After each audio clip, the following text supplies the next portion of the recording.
कोई भी second generation farmer farming करना नहीं चाह रहा है तो बढ़ती जा रही है जमीन। तो बीज खरीद रहे थे तो सस्ते में आएगा, इनपुट खरीद रहे हो सस्ते में आएगा, तो लॉजिस्टिक्स आसान हो जाता है। ये लोगों ने जो दूर दूर में जमीनें खरीदी हुई हैं इनको भी रिटर्न्स कुछ नहीं मिल रहे हैं। बस आप हल्दी बना के वॉशिंग करके ड्राई करके हल्दी बेच लो। पराली is one of the farm waste. बिल्कुल। आज अमामा से आज तो हम काम पे नहीं आएंगे साहब, आप भी आ जाओ।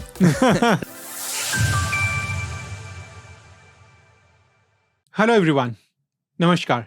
आप लोगों का स्वागत है विजडम विस्पर्स विद अभिषेक मित्तल में। हमने तो पता नहीं कितने ही टॉपिक्स डिस्कस कर लिए कॉर्पोरेट से रिलेटेड।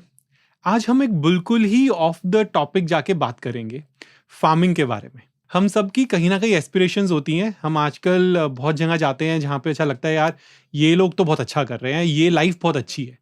तो इसी के लिए बात करने के लिए आज हमारे साथ हैं ऋतुराज। वो कॉर्पोरेट से फार्मिंग में मूव करे। वो एक फाउंडर है, जेटा फार्म करके एक कंपनी है जो कि कॉन्ट्रैक्ट फार्मिंग करती है, अपने खुद के भी फार्म्स मैनेज करती है। तो उसी के डिटेल में बात करेंगे कि यदि करियर बनाना है, यदि मुझे कुछ नया शुरू करना है तो कैसे कर सकते हैं। So let's welcome Rituraj to the show. Hi Rituraj. Hi. Thanks a lot, Rituraj, for making time and also traveling from your home city to here for this. So thanks a lot. Thank you very much for hosting me here. So Rituraj, अभी ना start वहीं से करते हैं कि हमने कहा कि एग्रीकल्चर पे हमने भी देखा रिसेंटली बजट में कितना फोकस था। 1.5 लाख करोड़ का बजट पास हुआ है ना।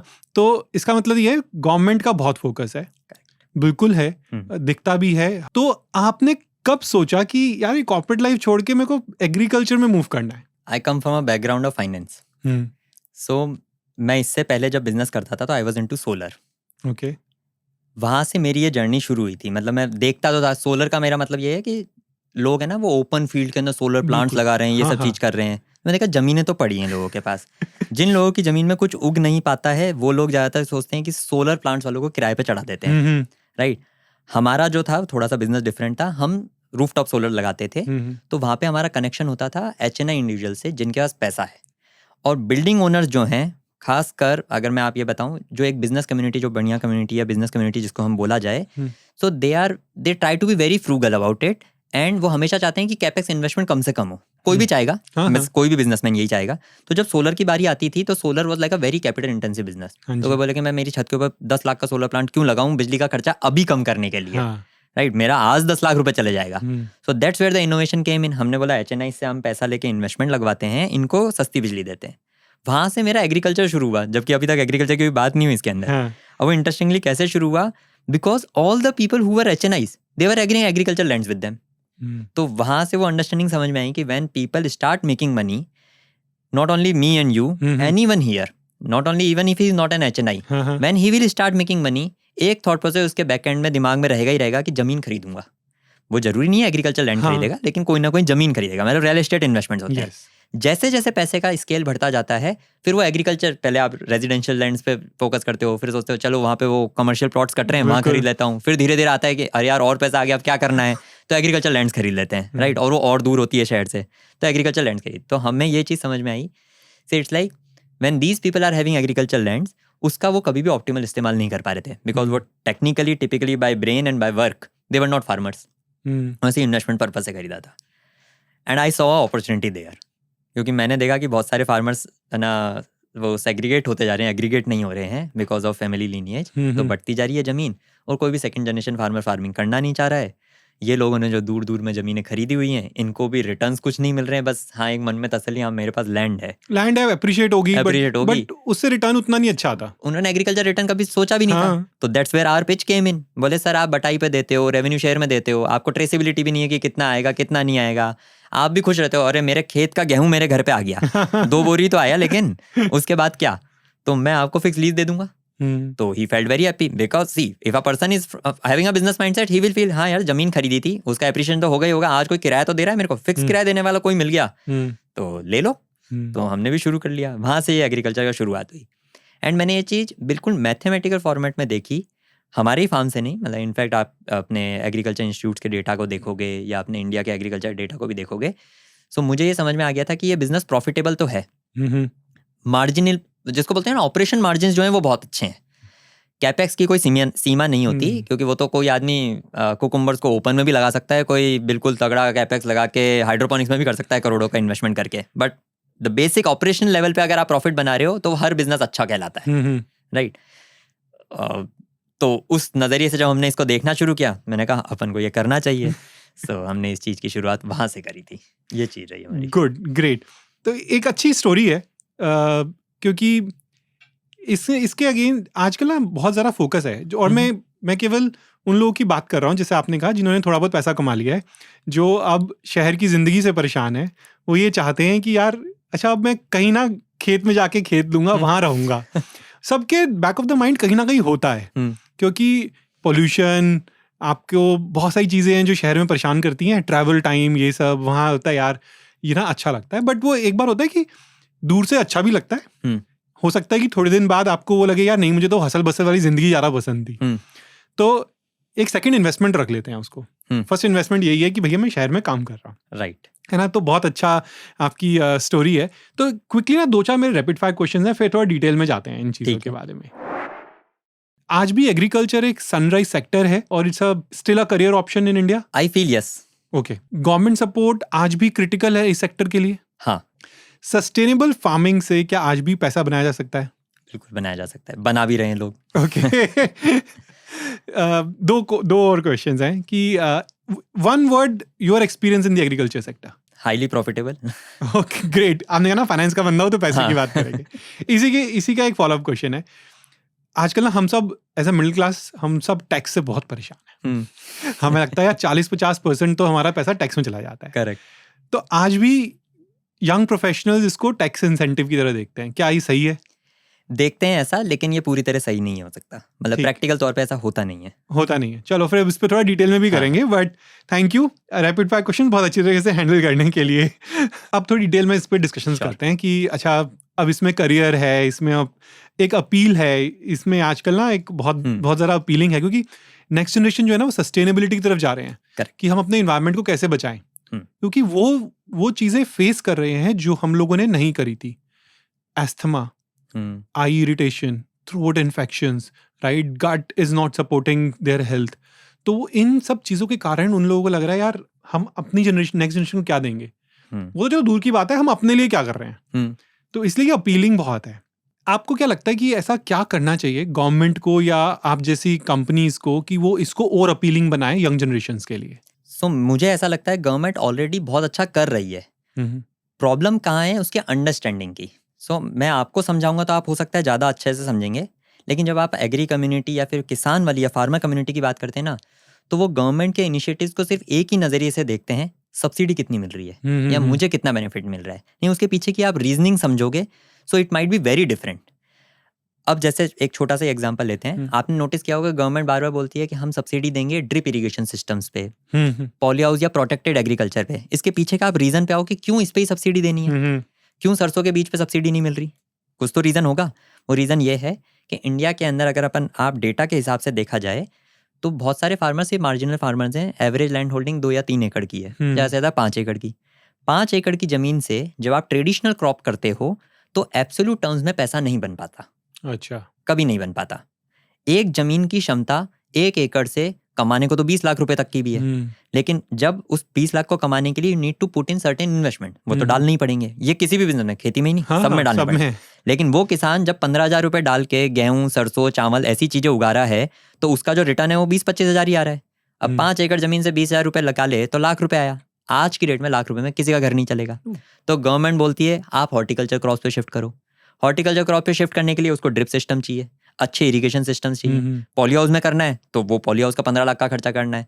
तो किसान बोले मैं 15 लाख रुपए कहाँ से लेके आऊँ जब मैं पहले ही 1 लाख रुपए कमा रहा था। तो गवर्नमेंट बोलती है ठीक है हम आपको लोन की सुविधा देते हैं, ठीक है हम आपको सब्सिडाइज कर देते हैं, ये चीजें ट्रैक्टर को सब्सिडाइज कर दूंगा, इंफ्रास्ट्रक्चर सब्सिडाइज कर देंगे। तो ये रीजनिंग आप समझो। अगर जब गवर्नमेंट ने ऐसे इनिशिएटिव्स लिए लेकिन किसान ने उसको जब समझा फ्री का पैसा आ रहा है, सस्ता पैसा आ रहा है, सब्सिडी मिल रही है, जब ज्यादातर लोगों का थॉट प्रोसेस सिर्फ इस फॉर्मेट में रहता है, पीछे की रीजनिंग को समझे बिना, तब ये गड़बड़ शुरू होती है। सो आई हैव सीन एग्जांपल कि सब्सिडी के अंदर पॉली हाउस या ये लगाने के बाद बहुत सारे किसान उस चीज को चला नहीं पाते because of lack of training and lack of understanding. और या फिर ठीक है मिल गया, आ गया, कर लेते हैं सब लोग ट्रेन। तो पहला पॉइंट तो यहाँ पे कवर होता है कि government is already doing many things, government उसको अच्छा बना रही है। आप बोलते हो कि गवर्नमेंट की तरफ से क्या ऐसा इनिशिएटिव होना चाहिए कि इसको ग्लैमरस बनाए, तो वो अपन थोड़ी देर पहले डिस्कस किए थे, टैक्स फ्री इज द, इससे ग्लैमरस चीज क्या हो सकती है? आप सोचो, आप कितना ही खेती कर लो, if you are pure play, अगर आप सिर्फ खेती कर रहे हो और कुछ काम नहीं कर रहे हो, तो 100% एग्री इनकम है और वो टैक्स फ्री कहलाएगी। इससे अच्छी ग्लैमरस चीज गवर्नमेंट और क्या देगी इससे ज्यादा? कुछ नहीं है। हमसे पूछो जो हम टैक्स पेयर्स हैं। राइट। अब आते हैं कॉर्पोरेट्स के ऊपर।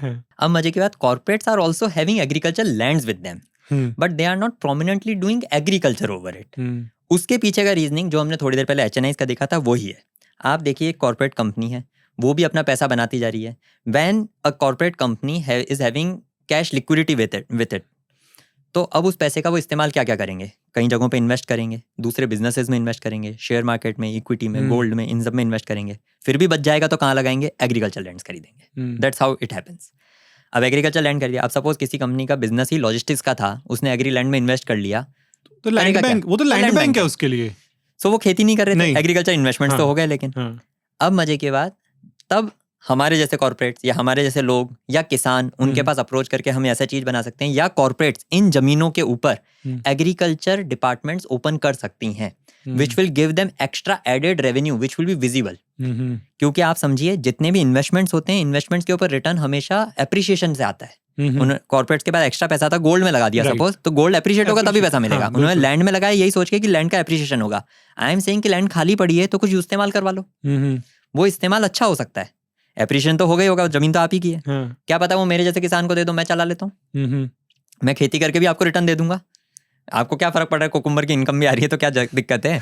So that's how corporates can help by not only giving me, plus the farmer जिनका लैंड छोटा होता जा रहा है, या फिर वो फार्मर जो लैंड ओनर्स नहीं है। आपने ऐसे फार्मर्स भी देखे होंगे जो दूसरों की जमीनों पे काम करते हैं, तो कॉर्पोरेट्स उन फार्मर्स की मदद कर सकते हैं कि मेरे पास एक साथ 500 एकड़ का पैच है, मैं इतने फार्मर्स को यहीं पे जगह बना के आप खेती करो, कोऑपरेटिव बना लो। FPOs बन ही रहे हैं, तो FPOs लेकिन फिर भी जगह ढूंढ रहे हैं, तो मैं कह रहा हूँ FPOs को दे दो, आप लैंडलेस फार्मर्स का FPO बना लो। Interesting topic. नहीं, बिल्कुल। FPO पे थोड़ी सी बात कर सकते हैं हम? हाँ, कर सकते हैं। हाँ, तो FPO है क्या? पहले तो इसको पता, फुल फॉर्म तो फार्मर प्रोड्यूसर ऑर्गेनाइजेशन है, बट टिपिकली बिल्कुल सादी भाषा में समझें इसको तो it is a group of farmers coming together for taking benefit of economies of scale. हाँ जी, इसको और अच्छे से सिंपल शब्दों में बात करते हैं, जब बहुत सारे फार्मर एक साथ आके अपनी जमीनों पे काम करेंगे, तो बल्क आप है ना प्रोक्योरमेंट करते हो, तो बीज खरीद रहे थे तो सस्ते में आएगा, इनपुट्स खरीद रहे हो सस्ते में आएगा। उसी तरीके से जब आपका बल्क प्रोडक्शन आ रहा है तो लॉजिस्टिक्स आसान हो जाता है कि एक फार्मर 200 किलो उगा के भेजे, या फिर बल्क ऑफ फार्मर एक साथ 20 टन उगा के ट्रक भेजेगा तो सस्ता पड़ेगा। और मे भी आप कॉर्पोरेट से डायरेक्टली टाई अप कर लोगे तो कॉर्पोरेट ही आपको देगा, मैं उठा लूंगा, वो सेकंड स्टेप। हाँ, तो कॉर्पोरेट आपको FPO मिलेगा तो आसानी से कॉन्ट्रैक्ट फार्मिंग देगा, क्योंकि एक कॉर्पोरेट के लिए एक फार्मर के साथ जाके कॉन्ट्रैक्ट फार्म करना बहुत मुश्किल है, रेदर देन एक ग्रुप और समूह के साथ करना आसान है, तो वो चीज मिल जाती है। तो ऐसे बेनिफिट्स मिलते हैं। प्लस साथ ही साथ जब आप FPO बना लेते हो तो you have the power to utilise your produce in any way, direct cell.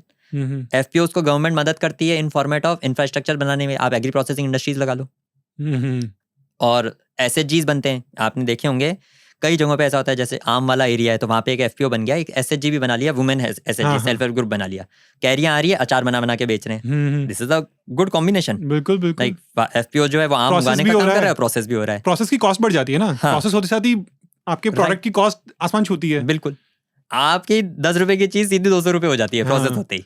आप हल्दी बना के वॉशिंग करके ड्राई करके हल्दी बेच लो, ड्राई पाउडर बेच लो, उससे भी अच्छा कई लोग करते हैं। आपने कुरकुमिन ऑयल सुना होगा, मतलब टर्मरिक ऑयल जिसको बोला जाता है, एसेंशियल ऑयल, उसकी कीमत तो बहुत अच्छी खासी है, लाखों रुपए लीटर में जाती है। तो ऐसे चीजें भी करते हैं कई FPOs, तो इस टाइप की चीजें बनाई जा सकती है FPO के अंदर। गुड। अब एक जो हमने टैक्स की बात करी थी, तो उसी पे थोड़ा डिटेल में डिस्कशन करते हैं कि आज भी ये टैक्स हेवन है इंडिया में, है ना। सो क्या ऐसे एग्जेम्पशंस या बेनिफिट्स गवर्नमेंट प्रोवाइड करती है जिससे कि एक अच्छा ऑप्शन दिखता है for young generation for a career as well as for an investment or doing their own something, like जैसे बहुत सारी नई कंपनीज मिल्क में आई, कंट्री डिलाइट आई, सिमिलर टाइप ऑफ कंपनी जो कि आपका डायरेक्ट D2C जा रहा है तो इसलिए वो हमको दिखता है। बट ऐसी जैसे आपकी कंपनी है, बहुत सारी ऐसी अदर कंपनीज हैं जो कि ये शुरुआत करी जैसे आपने करी, सिंगल पर्सन से करी ना, तो ऐसे बहुत सारे लोग हैं जो इसमें करना चाहते हैं। तो ऐसे क्या इंसेंटिव्स या बेनिफिट्स गवर्नमेंट प्रोवाइड कर रही है जिससे ये ईजी हो रहा है? एग्रीकल्चर टैक्स हेवन है, इंसेंटिव डायरेक्टली कंपनीज के पास नहीं है। हाँ, मेजर इंसेंटिव्स या बेनिफिट्स जो हैं लैंड ओनर्स को ही मिलते हैं। तो मैंने खरीदी जमीन, मेरे पास जमीन है, आपको बेनिफिट मिलेगा फिर। हाँ। तो सबसे जो हम बात कर रहे थे, जो एक किसान है तो टेक्निकल जब आप लैंड ओनर बन जाते हो तो you will be treated like a farmer. आप चाहे फार्मिंग करो चाहे मत करो, but you can get all the benefits. आपको सब्सिडीज भी मिलेगी, सस्ता लोन भी मिल सकता है, केसीसी बेनिफिट्स भी मिल सकते हैं, या और भी चीजें जो स्कीम्स आती हैं वो सब चीजें भी मिलेंगी, जैसे फसल बीमा योजना और ये सब चीजें, ये सारे बेनिफिट्स आपको मिलेंगे। तो ये तो इंसेंटिव्स हैं जो मिलेंगे ही मिलेंगे, बट इनमें से कुछ चीजें ऐसी है ना कि ये बेनिफिट लेने के लिए आपको करना भी तो पड़ेगा। आप ये नहीं हो सकता कि आप शहर में बैठ के जॉब कर रहे हो किसी कंपनी के अंदर और गवर्नमेंट आपको फ्री में ही सब्सिडी दे दे, नहीं, या आपको फसल बीमा योजना का बेनिफिट यूं ही मिल जाए बिना फसल लगाए, वो नहीं हो सकता। राइट।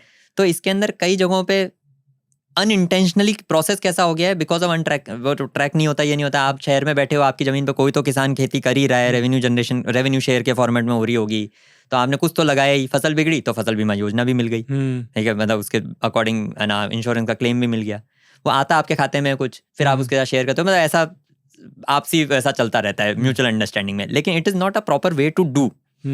तो उसके लिए मेरा तो सजेशन है, मैं पर्सनली मेरे थॉट्स हैं ये, आपको उसके लिए है ना आपकी खुद की कॉर्पोरेट जॉब से हटना पड़ेगा, तभी आप ये सारे बेनिफिट उठा पाओगे। कॉर्पोरेट जॉब में रहते हुए मैं एक और चीज आपको बताऊं, आप डायरेक्टली टैक्स बेनिफिट भी नहीं उठा सकते। अच्छा। तो agriculture income is tax free, but the only case where it will have no tax is that आपके पास सिर्फ एग्रीकल्चर इनकम होनी चाहिए, या फिर आपकी जो अदर सोर्स ऑफ इनकम है वो टैक्सेबल स्लैब से नीचे होनी चाहिए। अच्छा, मतलब आपने चाहे मैं कॉर्पोरेट जॉब भी कर रहा हूँ, आप कॉर्पोरेट जॉब कर रहे हो, लेकिन आपकी जो इनकम आ रही है वो टैक्सेबल स्लैब से ऊपर है, और फिर आपकी एग्रीकल्चर इनकम भी आई, तो वो एग्रीकल्चर इनकम 100% टैक्स फ्री नहीं होगी। तो इसका एक कॉम्बिनेशन बनता है, एक फॉर्मूला रहता है, वो आपका सीए ज्यादा अच्छे से बता पाएगा। तो इट्स अ वे कि पहले आपकी टैक्सेबल इनकम पे टैक्स कैलकुलेट होगा, फिर टोटल इनकम पे होगा, फिर उसको माइनस करके कुछ निकालते हैं, सो वो आपका टैक्स बनेगा। अच्छा, बट मेरी ये दो इनकम है, डुअल इनकम है, तो agriculture income is not tax free. 100% नहीं है, मतलब वो एक फॉर्मूला बना के आएगी।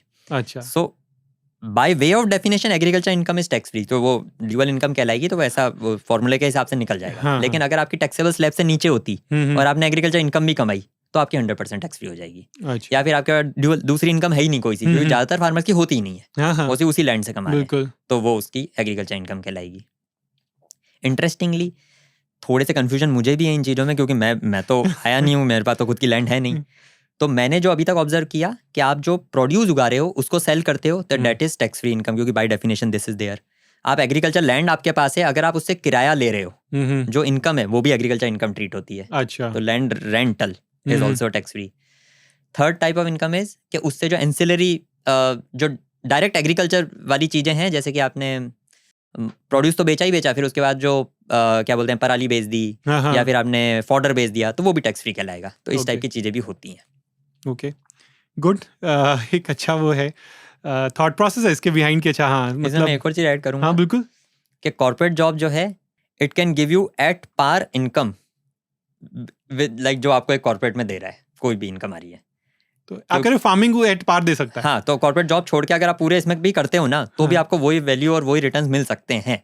अच्छा, उतने का उतना पैसा मिल सकता है, बस बड़चते वही है कि यहाँ पे आपको क्या है, काम तो करना ही पड़ेगा। मेहनत तो है, मेहनत हो या फिर मेहनत करवाना चाहते हो। देखो, दो टाइप के इंसान होते हैं, एक होता है मैनेजर बुद्धि वाला इंसान, कि मैं काम करवाना जानता हूँ, 10 लोगों से करवा लूंगा। एक होता है मैं करना जानता हूँ, मैं खुद करूंगा। Right, that's the difference with people. Right, तो अगर आप मैनेजर थे तो आपके लिए बहुत मुश्किल होता है कि यार अच्छी खासी सैलरी है, 4 लोगों पे जॉब ना रॉब जमा के काम करवा लेता हूँ, मैं छोड़ के वहां चले जाऊंगा तो कैसे करवाऊंगा या कैसे करूंगा। It will be very difficult, क्योंकि कॉर्पोरेट में लोगों से काम कराने का एक एसओपी और सिस्टम बना रहता है। वहाँ पे आपको किसान और जो ग्राउंड लेवल के लोग होते हैं उनसे आप वो नहीं बना सकते कि यार तेरा केपीआई आज का इतना था तो तेरे को ये करना है, वो जरूरी नहीं है। राइट, देयर विल बी इतने फनी फैक्टर्स होते हैं। आज अमावस से आज तो हम काम पे नहीं आएंगे साहब, आज गांव में फलाना के घर में शादी है तो सारी लेबर वहाँ जाएगी, आप भी आ जाओ। Right, so these kind of things happen.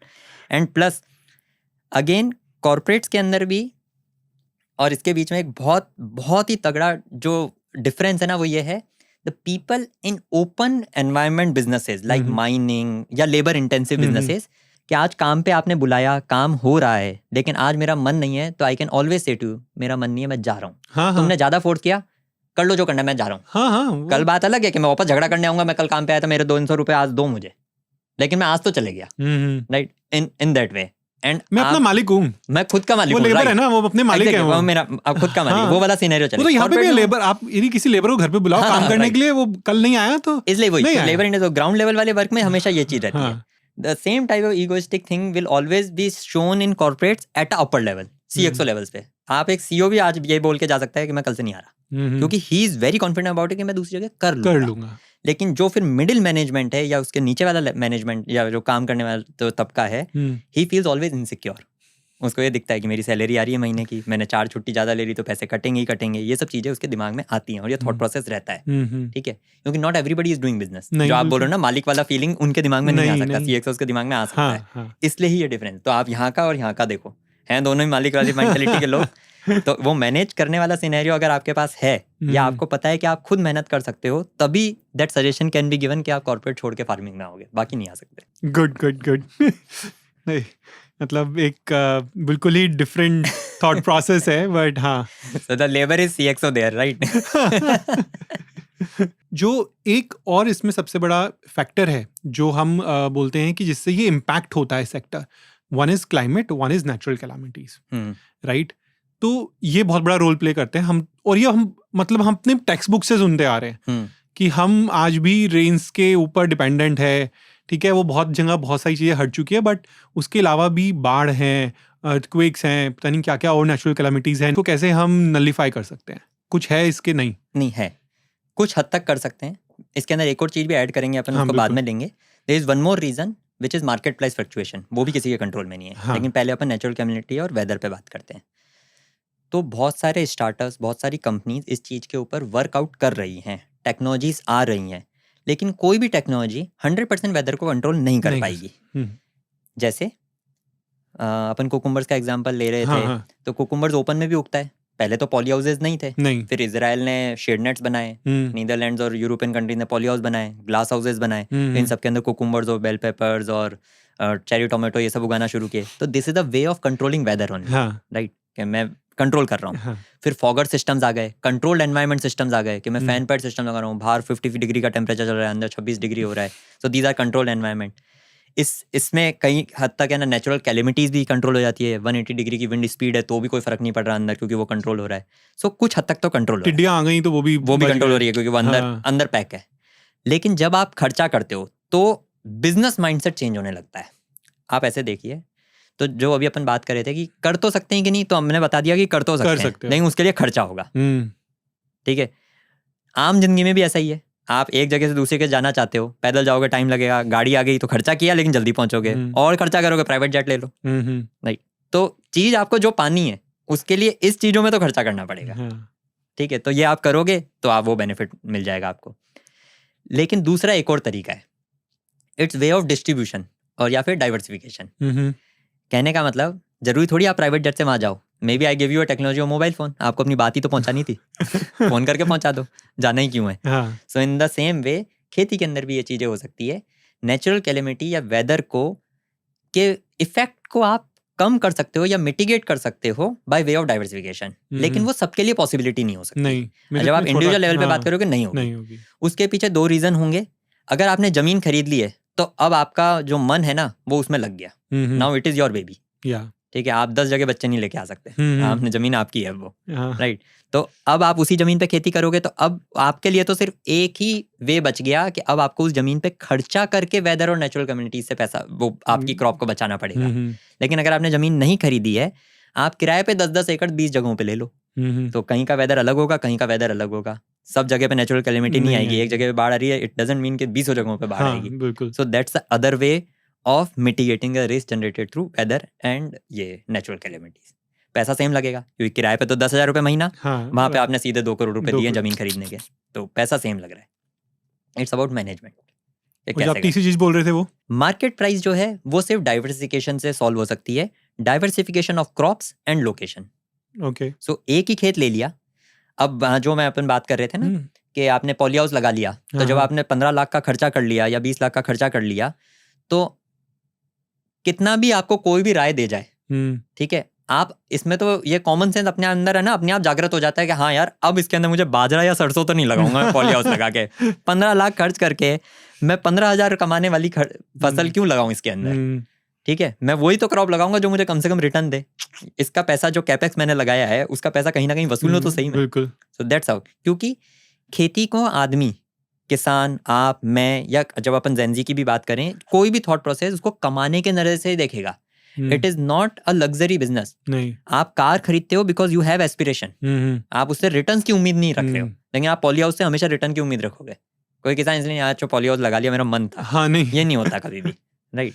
क्योंकि वो उससे कमाने के लिए लगा रहा है. ठीक है, तो ये चीज भी देखनी पड़ेगी कौन सी क्रॉप लगा. अब वेदर और मार्केट प्राइस, उस एक पॉली हाउस के अंदर आप 3 से 4 फसल लगा सकते हो मार्केट प्राइस को मिटिगेट करने के लिए. गुड पार्ट, इंडिया के लिए ट्रू नहीं है, ये ग्लोबल लेवल पे ट्रू है.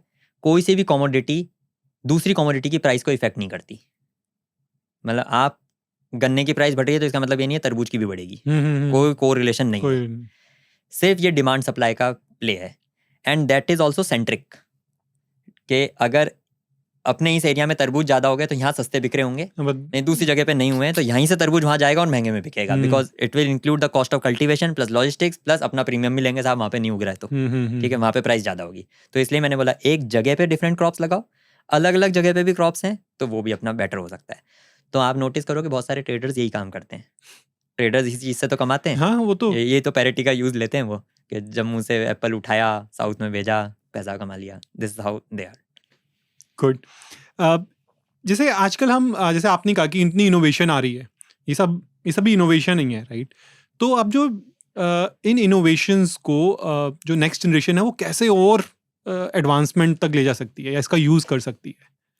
सबसे पहले तो एडॉप्शन.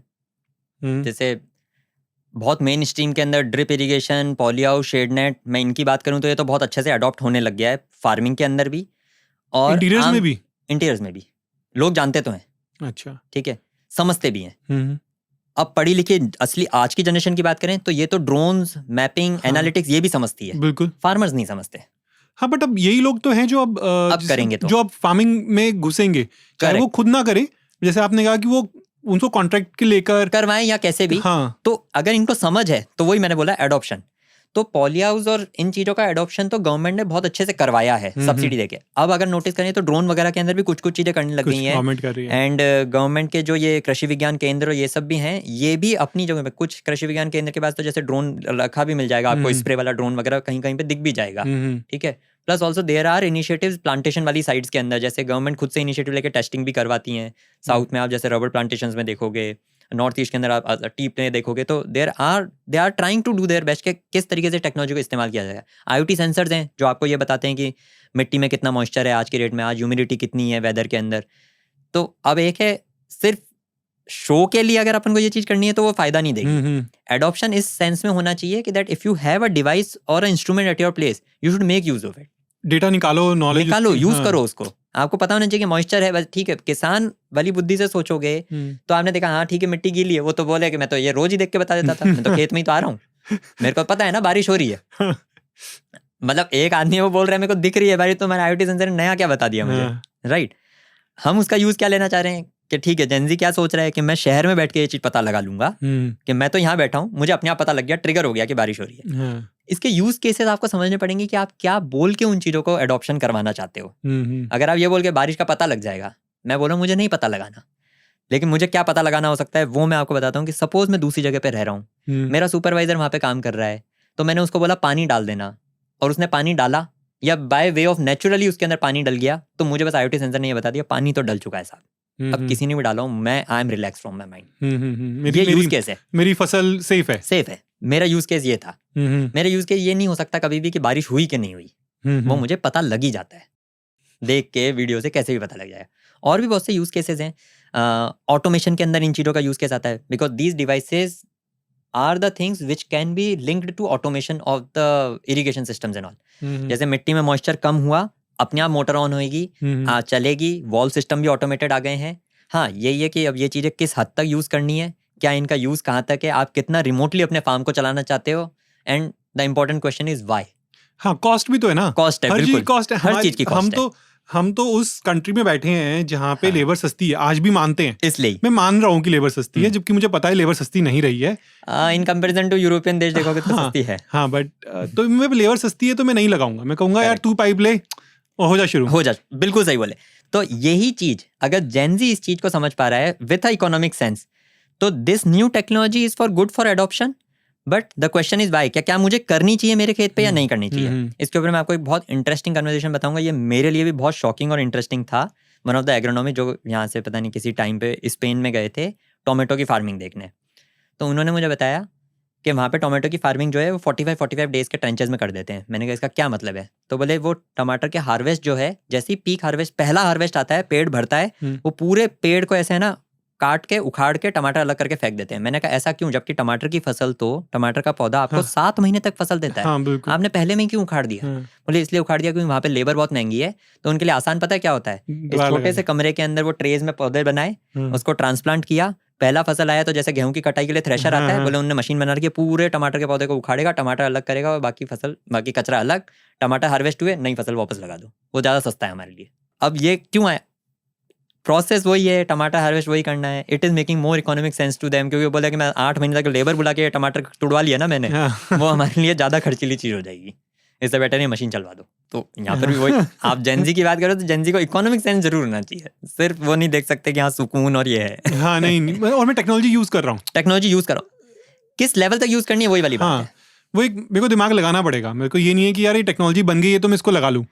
आपसे बात करके हुए मुझे रियलाइजेशन हो रही है, ये वैसा ही चीज हो गई जैसे अपने घरों के अंदर भी, I am okay switching on the button for fan. अब आज का ऑटोमेशन भी आ गया, मैं क्लैप बजा के भी कर सकता हूँ, एलेक्सा को भी बोल के करवा सकता हूँ, लेकिन एलेक्सा को बोलने वाले लोग कौन है और बटन से ऑन करने वाले लोग कौन है, दोनों को फैन की आवश्यकता है, दोनों यूज कर रहे हैं। नहीं, एलेक्सा वो यूज करेगा जिसके पास एक्स्ट्रा मनी है, तो एक्स्ट्रा मनी खेती के अंदर किसी के पास आ रहा है, मी, यू और anyone who is having that extra money will not mind using these kind of technologies, अगर उसको पता है कि एक्स्ट्रा मनी यूज करके भी मैं कमा पा रहा हूँ या नहीं। एक और जो मेरा क्वेश्चन है कि अब मेरे को आप ऐसे कोई 2-3 ऑप्शंस बता सकते हैं कि जहाँ पे जो ये नेक्स्ट जनरेशन है जिनको घुसना है, या मेरे जैसा कॉर्पोरेट बंदा है जिसको फार्मिंग कॉर्पोरेट लाइफ छोड़ के फार्मिंग में घुसना है, तो ऐसे क्या 2-3 ऑप्शन हो सकते हैं which are more sustainable for them in terms of ज़्यादा capital intensive now and they can also easily enter into this field. So there will be stages. आपने वर्ड फार्मिंग यूज किया है तो पहले अपन फार्मिंग की बात करेंगे, अपन पूरा एग्रीकल्चर इंडस्ट्री नहीं लेते। तो पहला तो ये है कि आपके पास अगर जमीन है तो आप उस जमीन पे खुद से खेती करना शुरू करो, which I feel will be very difficult for you, क्योंकि आप ये बोलोगे भाई मैंने कभी आज तक नहीं करी तो मेरे को आएगी भी नहीं। डिपेंड होके करोगे तो फिर आपको वहाँ रह के करवानी पड़ेगी, then it can be a better source. आप अपने साथ एक कंसल्टेंट या फिर आप लोग मिलते हैं, मतलब आपको गवर्नमेंट सपोर्ट भी मिलेगा, कृषि विज्ञान केंद्र वाले लोग भी मिलेंगे, लेकिन you need people to do farming. थोड़ी सी और स्टेबिलिटी की तरफ मूव करते हैं तब आपका पैसा खर्च होगा, लेकिन ठीक है, लेकिन उसके अंदर गवर्नमेंट के सपोर्ट है। आप इंफ्रास्ट्रक्चर सपोर्ट के अंदर आप प्रोटेक्टेड एग्रीकल्चर करते हो, shade net, poly house, hydroponics, इस टाइप के सेटअप्स लगाएंगे आप, तो उसके अंदर आपको सब्सिडाइज स्कीम के अंदर ये सब इंफ्रास्ट्रक्चर मिल सकता है। आप उसके अंदर खेती करोगे, उसके अंदर आपको ट्रैकिंग जो है ज़्यादा अच्छे तरीके से आएगी ओपन फील्ड के कंपैरिजन में। दूसरा इज आप प्लांटेशन कर सकते हैं, फ्रूट ऑर्चर्ड का प्लांटेशन कर सकते हैं, या फिर आप एग्रो फॉरेस्ट्री में जा सकते हैं, मतलब लकड़ी वगैरह का काम होता है, आपने चंदन लगा लिया या फिर और दूसरी जो लकड़ी पॉपुलर वगैरह ये सब लगा लिया। इन दोनों के अंदर भी गवर्नमेंट का सपोर्ट है, आपको सब्सिडाइज रेट के ऊपर प्लांटेशन मिलेगा, मतलब पौध नर्सरी सैपलिंग मिल जाएगा, क्योंकि इसके अंदर प्लांटेशन और हॉर्टिकल्चर के प्रोटेक्टेड वाले के अंदर दोनों में जो कैपेक्स है वो इनिशियली लगता है। ऑपरेशन तो वैसे भी रोजमर्रा की चीज है, शेड नेट का ही तो खर्चा सबसे ज्यादा है, बिल्कुल। और प्लांटेशन के अंदर आप पौधे का अगर आप 100 रुपए का भी पौधा ले रहे हो, 10,000 पौधे लगाए आपने, तो आपका वहीं पे खर्चा हो गया, तो उस पे भी आपको सब्सिडी मिल जाएगी। तो कैपेक्स के ऊपर आपको हमेशा सब्सिडी है, ओपेक्स के ऊपर नहीं है, ऑपरेशनल एक्सपेंडिचर पे कोई भी सब्सिडी नहीं मिलेगी। लेकिन मेरे ख्याल से अगर आप अपनी बात करते हो या जेनजी की बात करते हो, तो दे अंडरस्टैंड दिस थिंग कि कुछ पैसा तो मुझे बनाना ही है जिसके बेसिस में मैं वर्किंग कैपिटल चलाऊंगा। वर्किंग कैपिटल की cycle is very important in all 3 types of खेती। ओपन वाली हो गई, प्रोटेक्टेड हो गई, प्लांटेशन हो गई। ओपन फील्ड के अंदर सबसे फास्टर चर्न होगा वर्किंग कैपिटल का आपका। फसल लगी, 3 महीने में फसल आएगी, बेची और वापस पैसा भी आ गया, तो चर्न हो गया 3 से 5 महीने के अंदर। प्रोटेक्टेड के अंदर भी 5 से 6 महीने में हो जाएगा, क्योंकि एक बार सेटअप लग गया फिर तो अंदर तो फसल तो आप वही कर रहे हो ना, 5 महीने वाली, 6 महीने वाली, यही वाली। ऑर्चर्ड और प्लांटेशन के अंदर क्या होगा, ये होगा लॉन्गर। पहला ट्रेंच आने में ही आपको लगभग 3 से 4 साल लगेंगे, वो ऑप्टिमल ट्रेंच आने में तो 5 साल लग जाएंगे। उसके बाद भी ये चर्न फास्ट नहीं है, हर साल एक ही बार आएगा। अमरूद तो साल में एक ही बार आएंगे, अगर आपने कोई अच्छी वैरायटी ले तो चलो 2 बार आ जाएंगे। फिर आते हैं इसके अंदर आप कल्चर, थोड़ा सा डिफरेंट चीजें देखोगे, जैसे अगर आप 12 नींबू लेते हो तो हर 2-2 महीने में आपको देता रहेगा। फिर वो ये है कि कई आपको एग्रोनॉमी सलाह देके जाएंगे कि इन 2 महीने में मत लेना, प्लांट भी तो वीक होता है। So it's kind of a machine. तो बहुत सारे फैक्टर्स आ गए, there are an number of variable factors. लेकिन जो अपना क्वेश्चन था वो ये है कि आप इसके अंदर घुस तो सकते हो, आपके ऊपर है कि आप मेहनत करना चाहते हो तो खुद से कर लो या खुद ओपन के अंदर वैसे करो। दूसरा है, आई वुड बिलीव कि अगर हम समझ रखते हैं, इकोनॉमिक सेंस है, सब चीज़ें हैं, गवर्नमेंट स्कीम का भी हम समझ पा रहे हैं, लोन कैसे उठाना है, खुद की इक्विटी या पैसा कैसे लगाना है, तो आप प्रोटेक्टेड एग्रीकल्चर या प्लांटेशन में जाओ, because this will give you recurring long term incomes. क्योंकि यहाँ पे आप बहुत ज़्यादा डिपेंडेंट हो, सेटअप लगा हुआ है, मतलब आपके पास गाड़ी आ गई तो आपका एक ड्राइवर भग भी गया तो आप दूसरे ड्राइवर को बुला पाओगे, बिल्कुल, नहीं तो फिर सब चीज़ आपको रोज ही कैब लेनी पड़ेगी, देखो बाहर वाली ये वाला चीज़ है। पर आपने जैसे एक और चीज़ बोल रहे थे, प्रोसेसिंग यूनिट्स, राइट, वो भी टैक्स फ्री है? प्रोसेसिंग यूनिट्स नहीं, वो टैक्स फ्री तो वो फार्मिंग का पार्ट भी नहीं है, ये फार्मिंग हो गई, तीनों जगह से आपने कुछ ना कुछ उगाया। इसके बाद अलग लेयर है, इसको बोलेंगे आप फॉरवर्ड इंटीग्रेशन। अब आप प्रोसेसिंग करो, ग्रेडिंग सॉर्टिंग भी अपने आप में एक बिजनेस है, राइट। आप ड्राइंग यूनिट्स लगा सकते हो, there is a huge market of dried vegetables in European, dried vegetables and dried fruits. हाँ, टोमेटो ड्राई होके बिक रहा है, पाउडर बिक रहा है, ओनियन पाउडर बिक रहा है, पोटैटो स्टार्च पाउडर बिक रहा है, सोचो, राइट। तो there is a business. Frozen fruits and vegetables का मार्केट है बहुत बड़ा, राइट, वो वाला भी प्रोसेसिंग के अंदर आता है। ये तो चलो फर्स्ट लेवल ही प्रोसेसिंग हुई कि ठीक है आपने सिर्फ जमा दिया, सुखा दिया। मैं कह रहा हूँ अब रूप बदल दिया, आपने जीरा से मसाला बना लिया, टोमेटो पेस्ट बना लिया, पिकल बना लिया, तेल निकाल लिया ऑयल सीड से, दाल की पॉलिशिंग कर ली, या फिर आपने बेसन बनाने वाले प्रोसेस में आ गए, तो this kind of like second level agri processing भी हो सकती है, ये सब चीजें भी हैं। सो मतलब ऑप्शंस बहुत हैं, राइट।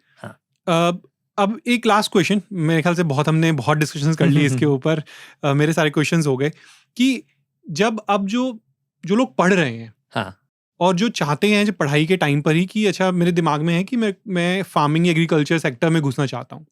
हमने देखा आईएम्स की भी अपनी अलग एग्रीकल्चर एमबीए है, और बहुत सारे कॉलेजेस हैं जो आजकल एग्रीकल्चर पे दे रहे हैं, बट बहुत सारे आप जैसे लोग भी हैं बीटेक एंड एमबीए करके भी इसमें घुसना चाहते हैं। तो ऐसी क्या स्किल्स वो इस समय पर लें या पढ़ें जिससे कि उनको ये इजी हो जाए फार्मिंग? मुझे ऐसा लगता है कि थोड़ा बहुत है ना, फार्म्स के ऊपर जाके है ना, प्रैक्टिकल ये समझना जरूरी है कि क्या चीज़ हो रही है, क्योंकि यहाँ पे क्या है, हर क्रॉप अपने आप में पूरी इंडस्ट्री है। ज़्यादातर एमबीए या फिर जो चीज़ें हैं वो बहुत जेनरिक होती हैं, चाहे आप एग्रीकल्चर संबंधित एमबीए भी करोगे, सो मेजरली उसमें जो फोकस किया जाता है, आप नोटिस करना, इंफ्रास्ट्रक्चर या फिर प्रोसेसिंग इंडस्ट्री से रिलेटेड ऑपरेशन और फाइनेंस सिखाए जाएंगे।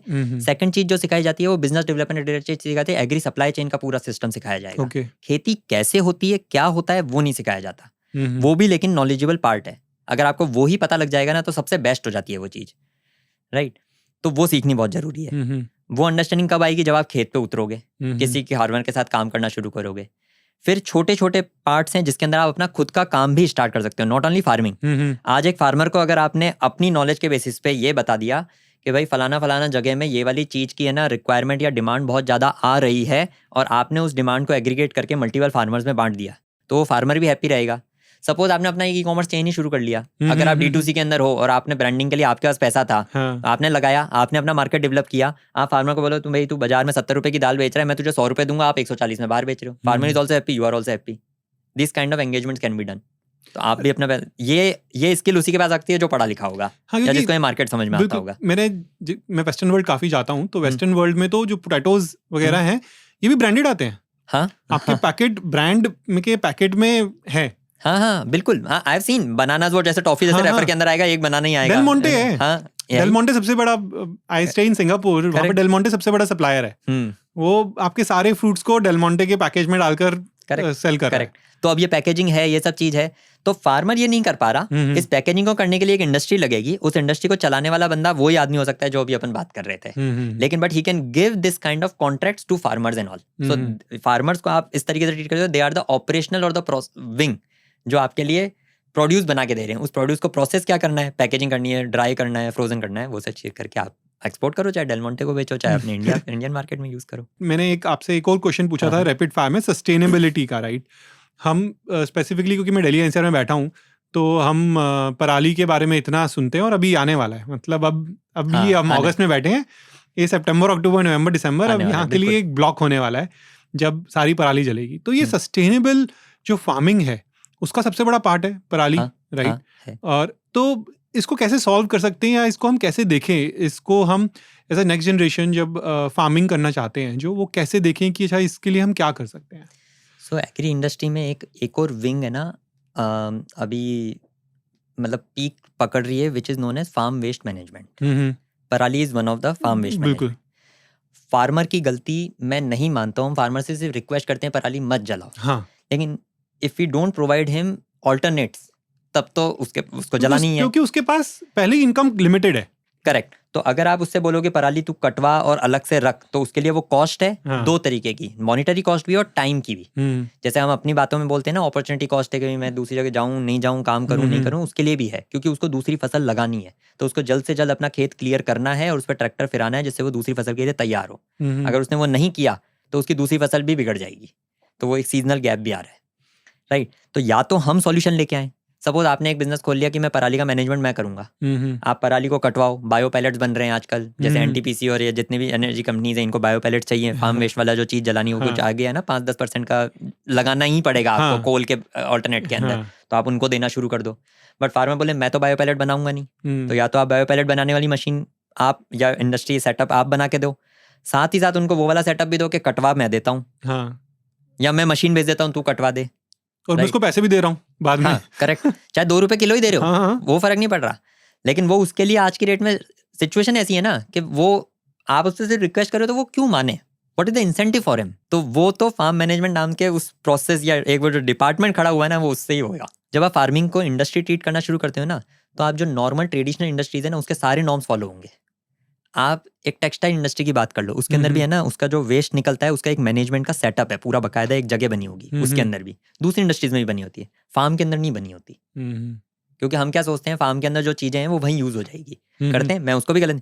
फार्मर चाहे तो उस पराली की खाद भी बना सकता है, डिकम्पोज कर सकता है, but it will take time. But now अब अच्छे कुछ डिकम्पोजर्स वगैरह आ गए हैं जो 15 दिन में ही कर देते हैं, ये सब कर देते हैं, मशीन है, वो भी इन्वेस्टमेंट है, नहीं करे। हाँ, तो वही मशीन का इन्वेस्टमेंट, किराए पे उस टाइम पे मिल रही है नहीं मिल रही, वो सब चीजें हैं। चाहे ICR है, एग्रीकल्चर रिसर्च इंस्टीट्यूट है अपने इंडिया के अंदर, पूसा जो है, वहां से आपको मिल सकती है सारी सपोर्ट एंड वो सब, लेकिन वो भी कितने लोगों को दे? आपकी इंडिया की आधी जनता फार्मर है, कितने लोगों को देंगे? ये चीज है, तो वो अपने अंदर से अडॉप्शन आना चाहिए। चलो ठीक है, होप सो कि कुछ धीरे धीरे सही मगर स्टेप्स लेकर हम शायद इसको काफी एक सस्टेनेबल तक ले जाएं।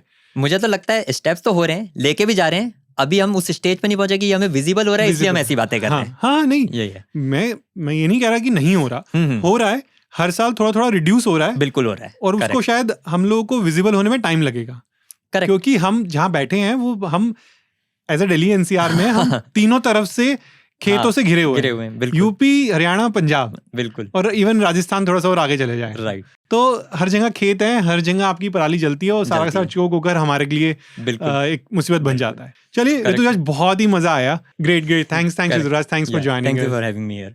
खेती के बारे में बात करी, ऋतुराज थे आज हमारे साथ, इतनी सारी खेती के बारे में बातें करी, अपॉर्चुनिटीज देखी, जिससे, और स्पेसिफिकली मैं अपने लिए बताता हूँ कि मेरे को भी इसमें आगे, मेरा भी यही सोच है कि कुछ साल बाद अपना एक खेत हो, वहाँ पे जाके एक छोटा सा घर हो और वहीं रहे, है ना। तो हर किसी का ये एक एस्पिरेशनल होता है, तो इस एस्पिरेशन को कंटिन्यू करेंगे। यदि आप लोगों के कुछ क्वेश्चंस होंगे, कुछ और डिस्कशंस करनी है, तो प्लीज़ लिखें आप हमें।